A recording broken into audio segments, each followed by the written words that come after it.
বাইরে ভীষণ বৃষ্টি, এখন বর্ষাকাল।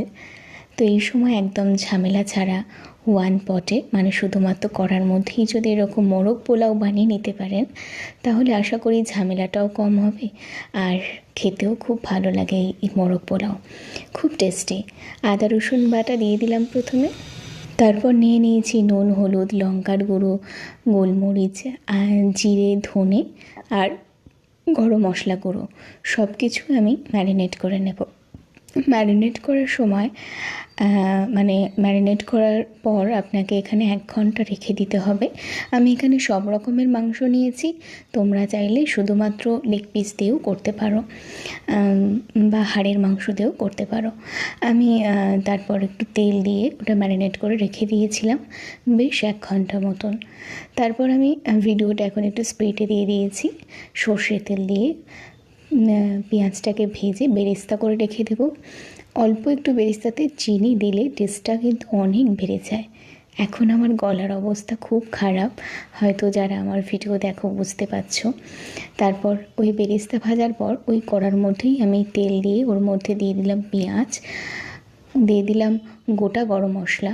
গোটা গরম মশলা দেওয়ার পর আমি এখানে দিয়ে দিলাম রসুন। এখন আমি চিকেনের মশলাটা কষাচ্ছি। রসুনটা আর পেঁয়াজটা দেওয়ার পর একটুখানি নেড়ে নিয়ে আমি আদাটা দিয়ে দেবো। দিয়ে দেওয়ার পর আমি যেহেতু ম্যারিনেশনের সময় আদা রসুন দিয়েছি, সেহেতু পেঁয়াজ ভাজার সময় পেঁয়াজের মশলা করার সময় আমি খুব বেশি আদা রসুন দিলাম না, একদম পরিমাণ মতোই রেখেছি। তোমরাও কিন্তু মশলাটা নিজেদের পরিমাণ মতন দেবে, কতটা চিকেনের পরিমাণ সেই মতন দেবে। এটুকু রান্নার আইডিয়া সকলেরই থাকে, তাই এটুকু পরিমাণটা না বলাটাই ঠিক আছে। যে যার মতন পরিমাণে দিক। আর দেখতেই পাচ্ছ চিকেনটা কষা কষা হয়ে গেছে, তেল ছেড়ে এসেছে কড়ার নিচে। এই পর্যায়ে আমি আরও একটু এটাকে কষিয়ে নেব, নিয়ে এর মধ্যে জল দিয়ে দেব। দেখতেই পাচ্ছ চিকেনটা খুব সুন্দর কষানো হয়ে গেছে। এরপর এই কষানো চিকেনটার মধ্যে আমি হালকা গরম জল এখানে দিচ্ছি। তোমরা চাইলে এমনি ঠান্ডা জলও দিতে পারো, একই ব্যাপার। তবে গরম জল দিলে টেস্টটা একটু ভালো হয়, এই আর কি, যেটা শোনা কথা। তারপরে আমি এখানে নুন দিয়ে দিয়েছি। নুনটা দেখতেই পেয়েছেন ছিল ওপরে, চিকেনের ওপরে। নুন দিয়ে আমি এটাকে ভালো করে ফুটিয়ে নিচ্ছি। নুনটা একটু এই সময় একটু নুন আর চিনিটা দিয়ে ফুটিয়ে নিতে হবে, কেননা চালটা দেওয়ার পর তো আর নুন দেওয়া যাবে না, আর চালের মধ্যে নুন আর চিনিটা ঢুকে যাবে, সেই কারণে নুন আর চিনিটা একটু ঠিকঠাক দিতে হবে, নুনটা একটু বেশি দিয়ে দিতে হবে। আর গোবিন্দভোগ চালটা আমি ভালো করে ধুয়ে 1 ঘন্টার জন্য ভিজিয়ে রেখেছিলাম। এবার সেটাকেই আমি দিয়ে দেব কড়াইয়ের মধ্যে, কারণ আমার এখন চিকেনটা টকবকিয়ে ফুটছে। এই অবস্থায় দেখতেই পাচ্ছ চিকেন একদম সিদ্ধ হয়ে গেছে, খুলে খুলে আসছে। এই অবস্থাতেই আমি গোবিন্দভোগ চালটা দেব। এই অবস্থাতেই দেওয়া উচিত, না হলে কিন্তু গলে যাবে আর ঝরঝরে ভাবটা আসবে না, সেই কারণে এই অবস্থাতেই আমি দিচ্ছি।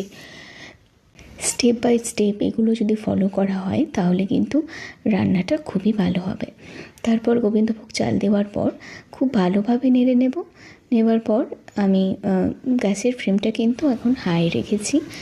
এই জিনিসগুলো একটু স্টেপ বাই স্টেপ ফলো করতে হবে, ব্যাস। এরপরে দেখতেই পাচ্ছেন যখন জলটা একটু টেনে এসেছে, তখন আমি কাঁচা লঙ্কা দিয়ে দিচ্ছি আর ঢাকনা দিয়ে দেব। তার সময় ঢাকনা দেওয়ার সময় আমি গ্যাসের ফ্লেমটা একদম লো করে দিয়েছি। এরপর দেখুন এখনও কিন্তু অল্প অল্প জল আছে।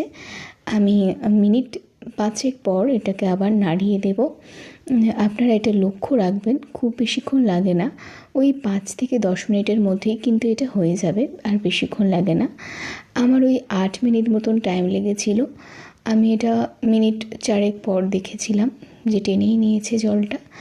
আর সেই সময় একটু নেড়ে নেব, নেড়ে নিয়ে গ্যাসের ফ্লেমটা অফ করে দেব। দেওয়ার পর ওপর থেকে দিয়ে দিলাম গরম মশলা গুঁড়ো, আর দেওয়ার পর আমি এখানে একটু ঘি দিয়ে দেব। ঘিয়ের পরিমাণটা একটু বেশি রাখবেন, তাহলে কিন্তু রান্নার টেস্টটা অনেক বেশি ভালো লাগবে।